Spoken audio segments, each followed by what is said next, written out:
In the name of Allah, the Beneficent, the Most Merciful, I bear witness that Allah is one.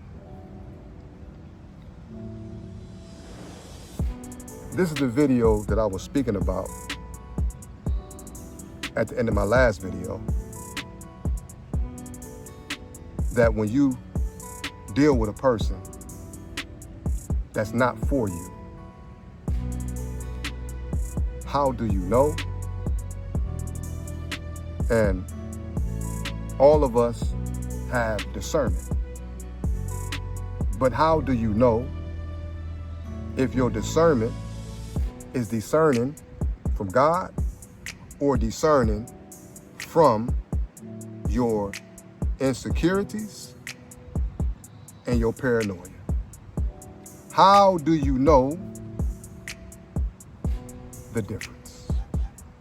And that's what we will deal with today.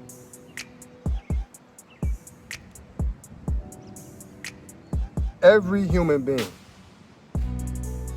God puts in him a warner to warn you from danger. This is something that God put in us. And because we don't feed, some of us don't feed on spiritual material, positive podcasts, positive images, we cover up that voice, where that voice becomes so faint that you can't even hear it. But when you feed on that material, that spiritual material, and you put positive things around your life, that voice becomes so loud that if you make a mistake, that self-accusing spirit is gonna whoop you, because that voice told you exactly what it was. And when you start to experience this spiritual world, it's like you have another person in yourself that will warn you and guide you. This is deep. But how do you know if your discernment is from God or from your paranoia or your insecurities? I'm gonna show you. And this is from God giving this to me, to you, because I have made these mistakes. How do you know? Have you ever been in a situation where something warned you and you didn't take heed to that warning? What happened after that? What happened? I guarantee you, destruction and disappointment came from you not adhering to not nobody on the outside, but the voice on the inside. The voice on the inside is God.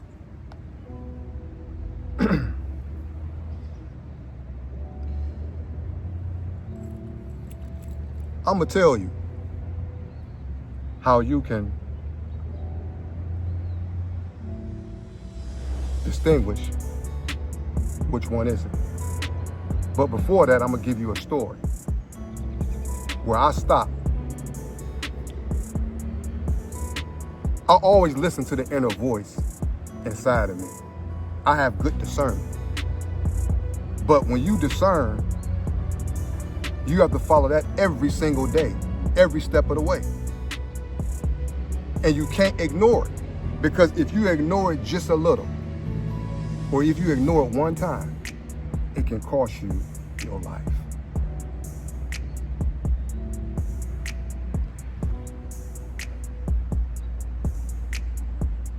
back in 1993,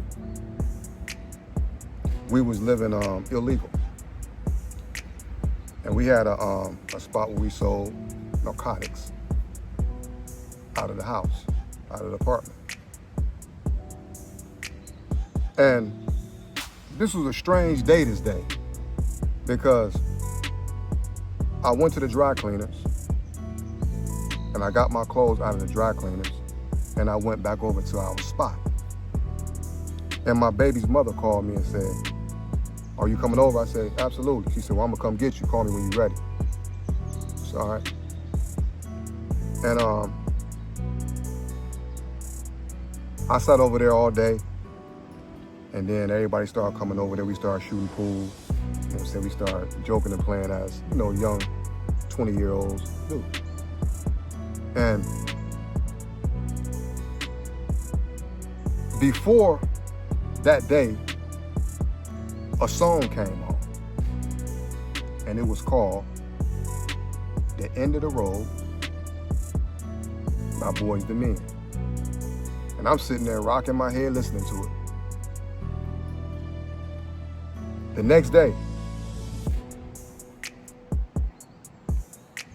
like I said, we was all in there, shooting pool, playing games, joking around. And I sat down on the couch, and there was a brother sitting next to me who set it up. It was a brother that was sitting next to me. And I said, "Damn, Nate." I said, "Man, something told me, man, loud as hell, to leave this house." And I never forgot the look on his face, because his eyes had got real big. But by me being young and not being able to recognize that situation, I pay attention to every damn thing now. You, your face, everything. I don't miss nothing.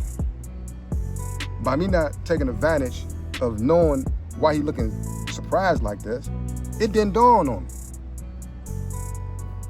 So when I told him that, his eyes got big, and he said, "Damn," he said, "something told you that?" I said, "Man, it just told me just now." He said, "Man, I advise you to leave." And it was about 2 minutes after that, he got up and left. Went downstairs, called Lockhart and them in East Cleveland, called them, and they ran in the house. Now,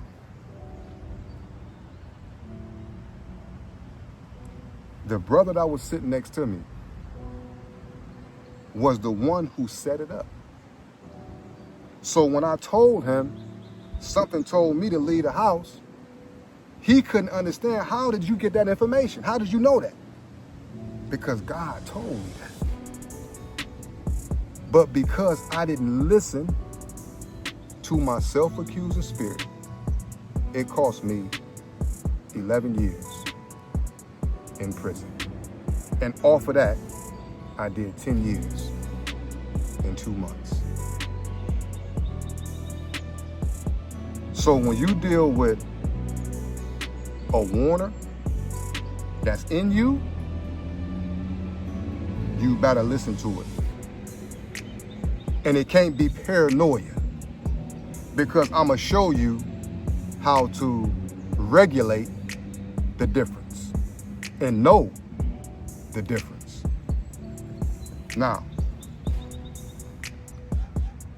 when you encounter a situation, whether you, just say you're in a relationship and something don't sit right with you, you point it out. Right then and there, you point it out. Even though you could have been right, but you didn't give the situation time to develop. So that person who was doing something sneaky will reroute their actions. So now they done covered up a lot of their tracks.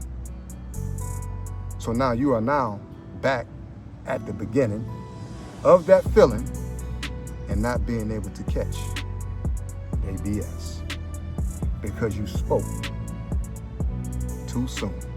You spoke before that action can be exposed and revealed. Now, this is how you play as a boss. This is how you play as a control man. When you detect something that you know ain't right, don't say nothing. Don't say a damn word out your mouth. And if you're that person where you can't get out the house, man. Don't say nothing. Control your mouth. Control your emotions, because see, when you control your mouth and your emotions, you are taking control of your life. Because that's what men do. They take control of their mouth. They take control of their life. God can hear and see your innermost thought. The devil can only hear what you say.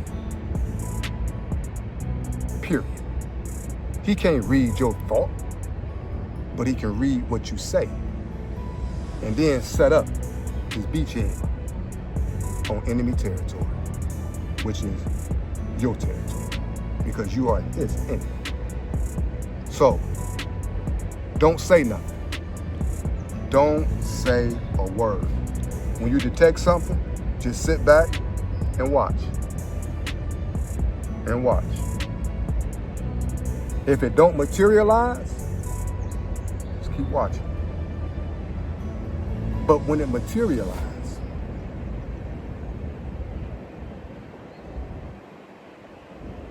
just say, all praises belongs to Allah. Because Allah is grooming me to be patient. He's grooming you to be patient. So when you see it and it manifests itself, you say, okay.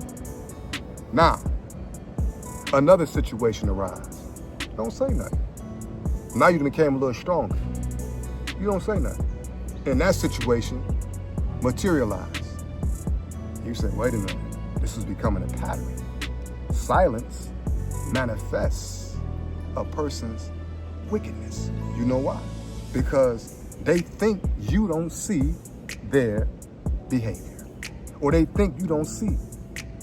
They think you don't see, but you see clean through them. So when that situation materializes,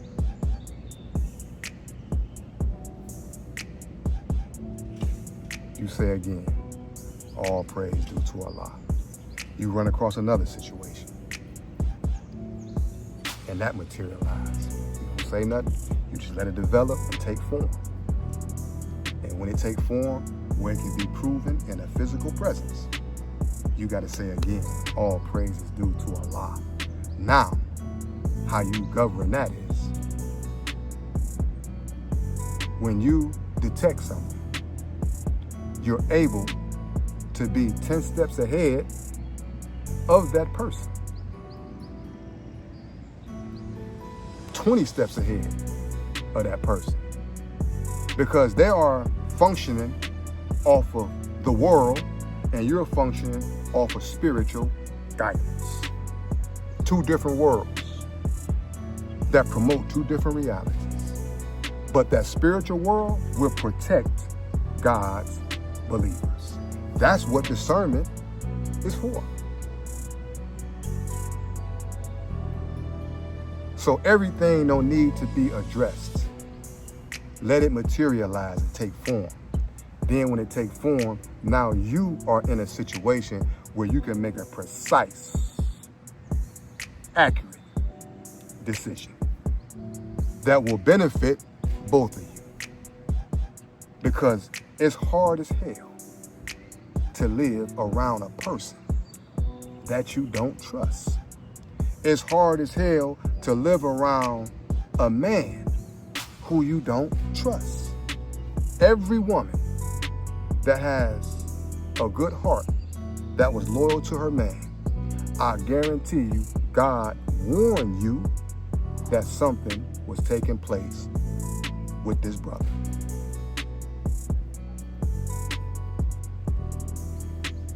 And when he reveals it, she still stay with the brother. Because sometimes love is giving chances. But when you keep repeating those same acts, it's no longer love. Because you don't hurt something that God gave you, and you don't hurt a person that you love. So now they hold on to those relationships out of convenience, shelter, and she's holding on because of insecurity.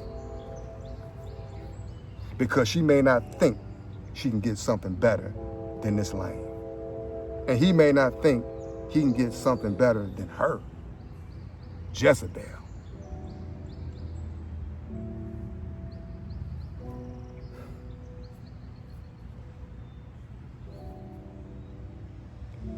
But I'm going to tell you this.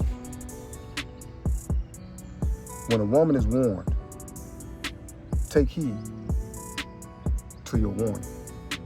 Because God never overlooks his believers, and he never overlooks your good actions.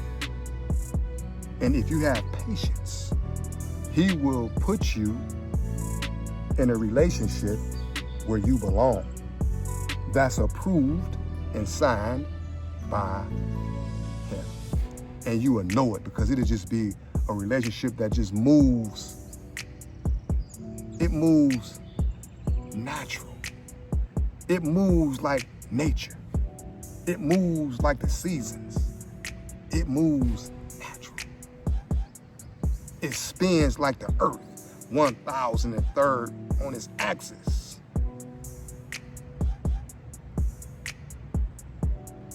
The earth spins at 1,003rd miles per hour on its axis.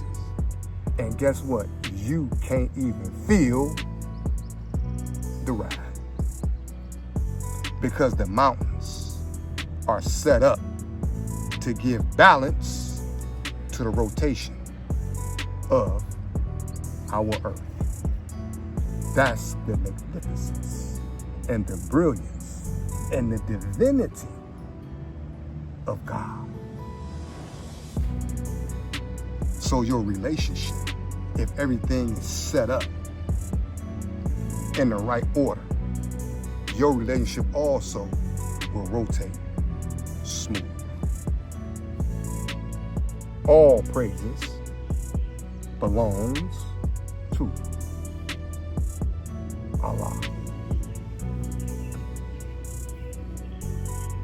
Now, I'm going to end with this. When you've been warned in a relationship and you keep holding on to a relationship that's wicked, dishonest, and you have been shown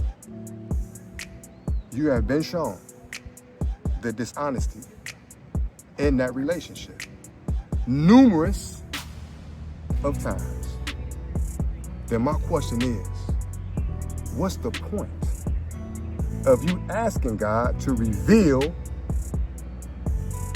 what you see and you continue to be in that toxic, wicked relationship? What's the point of going to God and you don't listen to what God tells you? Sometimes God will tell us things and we be like, man, I got to do that. And sometimes we don't want to let go of certain things that we're supposed to let go of. But we'll hold on to something that will destroy us. What psychological damage is that? So when you hold on to things that will portray you,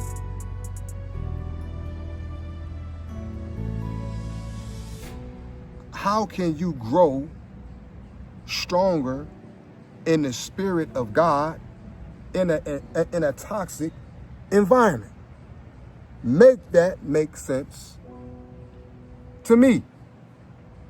How can you grow? How can you develop healthy? How can you develop properly around someone that don't love you like you love them?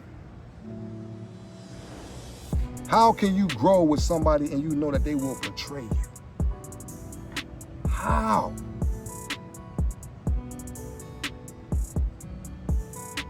It's gonna always, God make beautiful creation. He's an infinite God. So it's always gonna be beautiful people in all shades of color. All shades.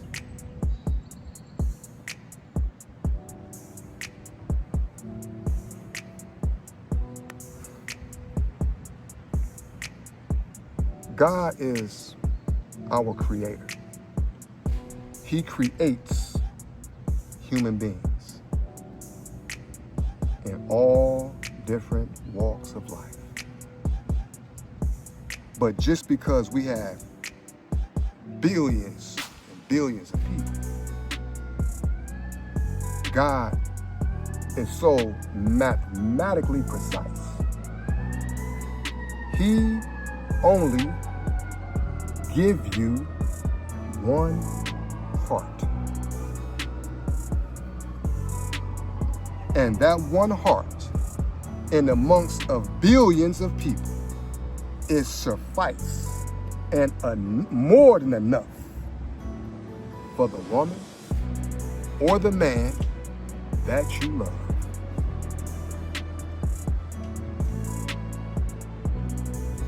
Everything in life is a test and becomes, if you can overcome it, a testimony.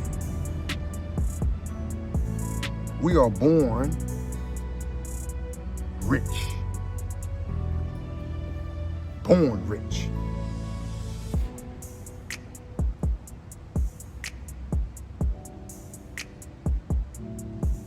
The things that God give us, in the Quran, Allah says, count his blessings. I bet you can't count.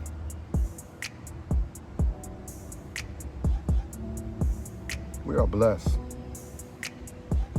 And if you got a good relationship, protect it, nourish it, and honor it.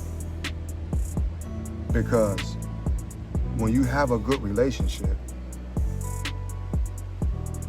that being brings peace and balance to both of their hearts, the man and the woman.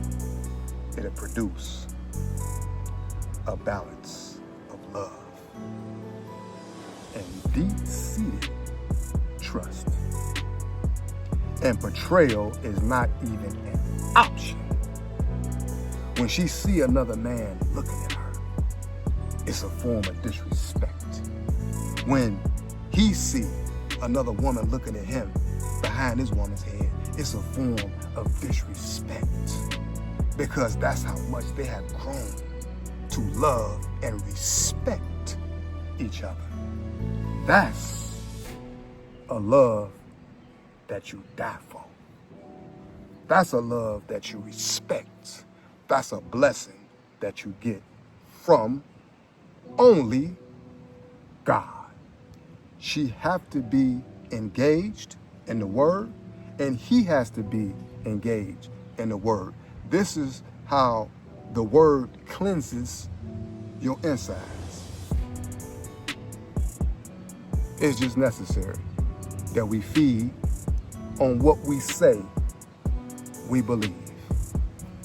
How do you know the mind of God and you don't study the mind of God?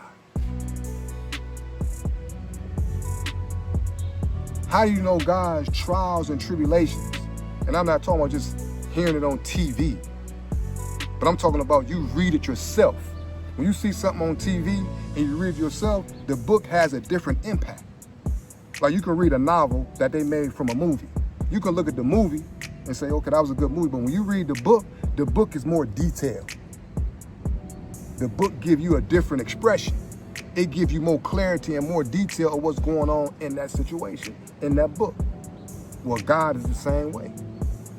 God is infinite, but he gives us instructions in the Bible and in the Quran. And this is how we stay connected to him. And if you don't like to read, then put on a podcast. Put on something where it deals with positivity, because in that positivity is still God. Or get an app where you can listen to verses from the Bible. There's more than one way to get it in your mind. You can see it and you can listen to it. Or you can hear it. So let's feed on the word, because the word is what strengthens your faith and your belief, and it awakens the warner from within that we call discernment. But what is really called is God in you. He has put a warner in all his creation. Even an animal knows when you up to no good. So what about us, God's superior creation? We have it as well on a divine spiritual level. It'll become to the point where you can just damn near read a person as soon as they open their mouth and make your adjustments after that. But you will also start witnessing that you're not facing no more disappointments. See, when a person becomes disappointed is when he thought this person was for him, or she thought he was for her, and she didn't look at none of the signs. She was blinded by what they call love. But that was not love, it was lust. So she was blinded by lust. So the mistakes that he made, she didn't see him. So when it's revealed that he cheated or she cheated, he no longer uses rational thought as an option. She no longer used rational thought as an option. And what happens? He wind up taking her life, or the brother's life that was involved in that situation, because he couldn't rise above his emotions, and the pain and hurt blinded his decision making. So now he would spend the rest of his life in prison.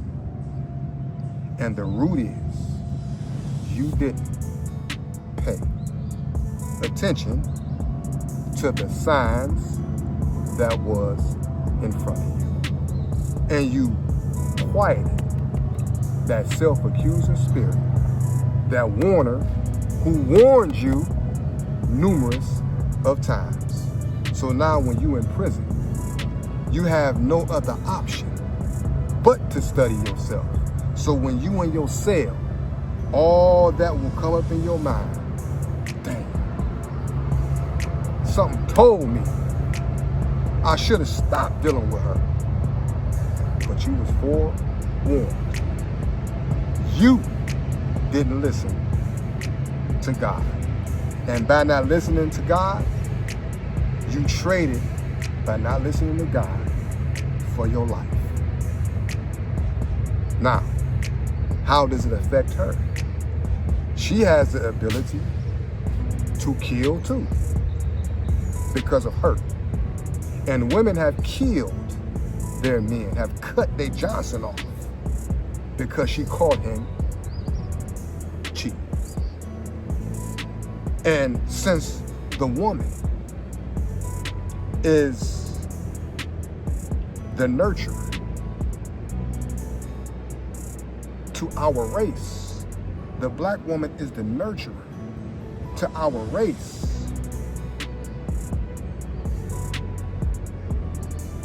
When she's hurt by a disloyal, weak man,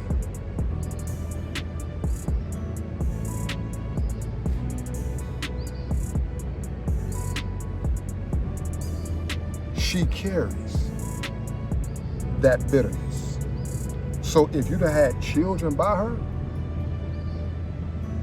she will see that child, and that child will reflect the image of the man that betrayed her. And if he looks like him, it can become worse. She will begin to hate her very child. And she will carry bitterness into her future relationships. She won't trust no one. Betrayal is a demonic thing that destroys the spirit that God put in you. So now these are two bitter people who hate each other. And when an innocent man or an innocent woman comes into that relationship, they get the pushback from those previous toxic relationships. He gets the bitterness. She gets the bitterness that he or she do not deserve. We all have made mistakes. When I was young, I had a woman that loved me like her love was genuine. And when you hustling in the game, you hanging out with your friends, y'all taking women out to his house. You know, we just doing things that young men do. And but it was a form of, you was in Satan's world. So it's a form of being dishonest, because age don't have nothing to do with loyalty. You can be 18 and loyal. You can be 18 and married. You can be 21 and married and take life serious. But the environment that we come from, I had loyalty, but I also was weak in certain areas. And she told me that she'll never have another child by any other man but me. And I believe her 150%. I just knew she wasn't. I said, me too. And when you in the game, you sneak around and do sneaky shit, excuse my expression. And I messed around and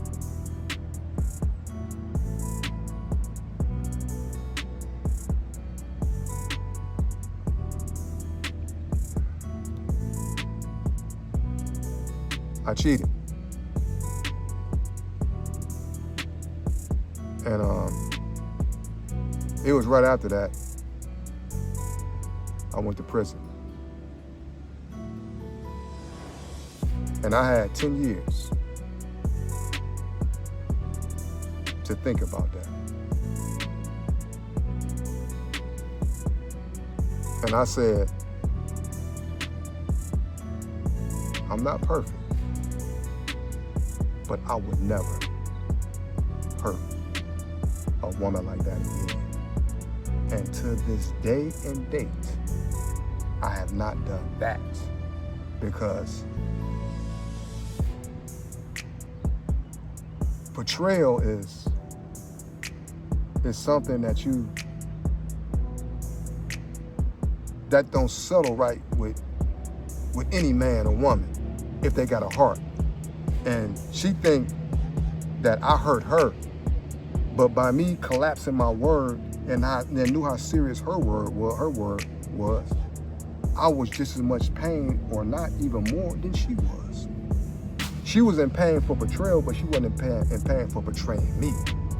I was in betrayal for my word collapsing. I betrayed her.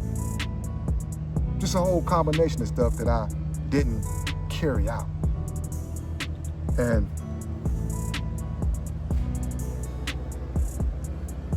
when she came to see me,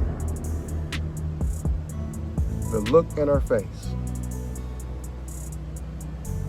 I said, I never want to experience that look again on anyone's face. I can't hurt no woman like that again. That ain't happening. You know what I'm saying? Whenever you hurt somebody like that, you don't have control of your sexual appetite. You know what I'm saying? Nah. Hell no. That's just something that you don't do. You know what I'm saying? And to this day, she never had another child. Some women be more serious than men. She never had another child, you know. But when I came to the Nation of Islam, that's when I started to identify my problems. I started to examine them, and I started to correct my behavior. And correcting my behavior was studying all my lessons. Because them lessons, when you study in a nation, when you study your Islamic material, it goes in you and you don't forget it. So when you encounter certain things, they become, I like to say go, I like to say yellow, caution, and I like to say red, stop.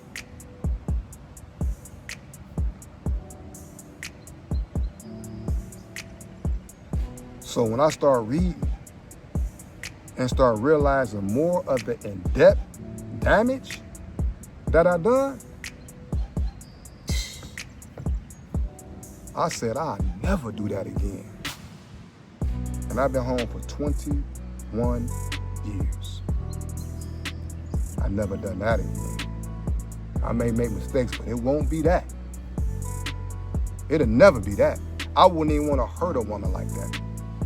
Because that's something that you can't reverse. You know, like, just say for instance, I'm gonna give you a story. It was a man and his daughter walking in the park. And he was just teaching her about nature and teaching her about life. And she reached down and picked up a daisy out of the grass. And she smelled it. She said, Daddy, look at this daisy. I like this. This daisy smells good. And she started walking with it. And she said, okay, I want to put the daisy back. And he looked at her. And he said, that's your first lesson. When you pick that daisy, you broke it. And certain things that you break can't be replaced. It's gonna die. When you get true love,